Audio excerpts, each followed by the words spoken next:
امیر Timur کا واقعہ پڑھنا چاہتا ہوں. حسین کا وہ عزادار جس نے بر صغیر میں پہلا تعزیہ بنایا، 1,00,000 کی فوج لے کر قبر حسین پر جاتا تھا. جس سال اس کی موت واقعہ ہوئی تھی اس سال سے 1 سال پہلے مظلوم کربلا نے حالت بیداری میں فرمایا تیمور تو اگلے سال کربلا نہ آنا. اس کا مولا میں نہ آیا تو مر جاؤں گا. امام نے فرمایا تو ملاقات کا شوقین ہے، اگلے سال تو نہ آنا، تو تعزیہ بنا، قبر حسین کی شبیہ بنا. میں امام ہو کے وعدہ کرتا ہوں میں خود چل کے تیرے پاس آ جاؤں. سلامت و آباد و شاد رہے. آل محمد آپ کو آباد و شاد رکھے. جناب سید آپ کو سلامت. تو تعزیہ بنا، تو قبر حسین کی شبیہ بنا. میں امام ہو کے وعدہ کرتا ہوں اگلے سال میں خود تیرے پاس چل کے آؤں گا. اس لیے تعزیہ کو دشمنان آل محمد کہتے ہیں تیموری بدعتیں، کیونکہ اسے امام نے حکم دیا تھا کہ تو تعزیہ بنا، تو قبر حسین کی شبیہ بنا.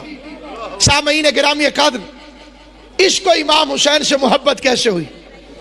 کتاب کا نام ہے تاریخ فرشتہ، لکھنے والا ہے محمد ابن قاسم فرشتہ. مذہب شیعہ سے نہیں، اہل سنت سے ہے. بہت بڑا مورخ ہے. 7 جلدوں میں اس نے تاریخ ہندوستان لکھی. اس میں لکھتا ہے کہ ہندوستان کے بادشاہ امیر تیمور کو ایک ایسی جڑی بوٹی کی ضرورت پیش آئی جس سے اس کے لیے دوا بننا تھی. وہ سرزمین عراق سے ملتی تھی.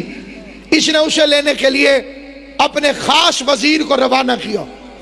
2 مہینے کا عرصہ گزر گیا اور 2 مہینے تک وزیر واپس نہیں آیا. تیمور کے 4 نجومی تھے جنہیں 4 کونوں میں بٹھا کر یہ اپنا حساب کرواتا تھا.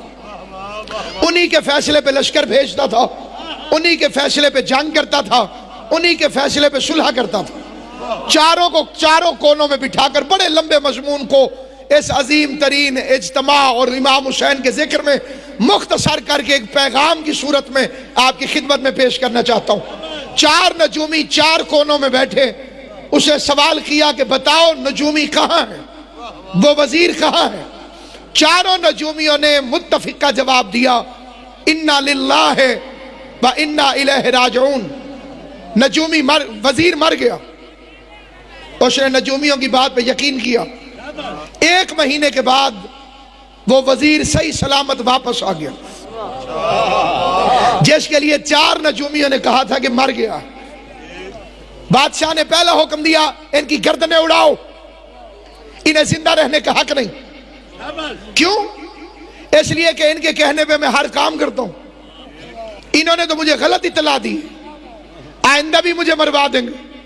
یہ کہتے تھے وزیر مر گیا اور وزیر زندہ واپس آ گیا.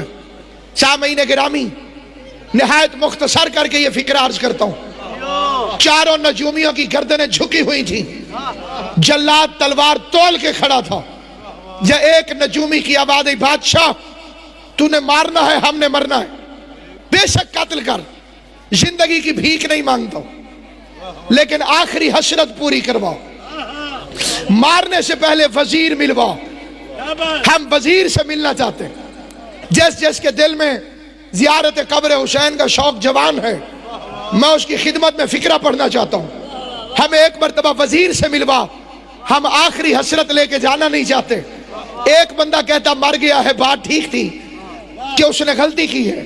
4 نجومی بیک وقت مختلف جگہوں پہ بیٹھ کر غلط نتیجہ برآمد نہیں کر سکتے. ہماری حسرت ہمارے سینے سے ختم کرواؤ. ہمارے مرنے سے پہلے ایک مرتبہ وزیر ملا. وزیر نجومیوں کے سامنے آیا. موت اور حیات کے درمیانی مقام پر کھڑے نجومی نے روتے ہوئے اس سے پوچھا یہ میرا آخری سوال ہے، تو پوری ذمہ داری سے جواب دے تاکہ میں مطمئن ہو کے مر جاؤں. کہا پوچھ. اس نے کہا 1 مہینہ پہلے جمعرات کے دن مغرب کے وقت تو کہاں تھا؟ جس وقت ہم حساب لگا رہے تھے کہ تو مر گیا ہے، وہ جمعرات کا دن تھا، وہ مغرب کا وقت تھا، وہ 1 مہینے پہلے کی تاریخ تھی. تو کہاں تھا؟ تھوڑی دیر سوچنے کے بعد وزیر کہتا ہے قبر حسین پر. نجومی دے کے کہتے بادشاہ ہمیں چھوڑ دے، ہم نے غلط نہیں کہا تھا۔ اس نے کہا تم کہتے تھے مر گیا، یہ کہتا میں کسی قبر حسین پہ تھا۔ قرآن مجید کی عزت کی قسم سنی عالم لکھتا ہے، نجومی دیکھ کے کہتے بادشاہ ہمارا حساب بتا رہا تھا کہ وزیر بہشت میں ہے۔ جسے سمجھ آئے گی وہ میرے ساتھ بولے گا ذرا۔ نیاز حسین بے شک عبادت کو 32 گھنٹے ہو چکے ہیں، بلا فاصل عبادت کو 32 گھنٹے ہو چکے ہیں، تھکنا فطرت میں شامل ہے، لیکن یاد رکھنا سامعین گرامی، اس نے کہا قیافہ کہہ رہا تھا، حساب کہہ رہا تھا کہ وزیر بہشت میں ہے، اور ہماری عقل سمجھ رہی تھی کہ بہشت صرف مرنے کے بعد ملتی ہے۔ ہمیں پتہ نہیں تھا کہ زمین پر بھی ایک بادشاہ ہے جس نے فرش کو عرش بنا دیا۔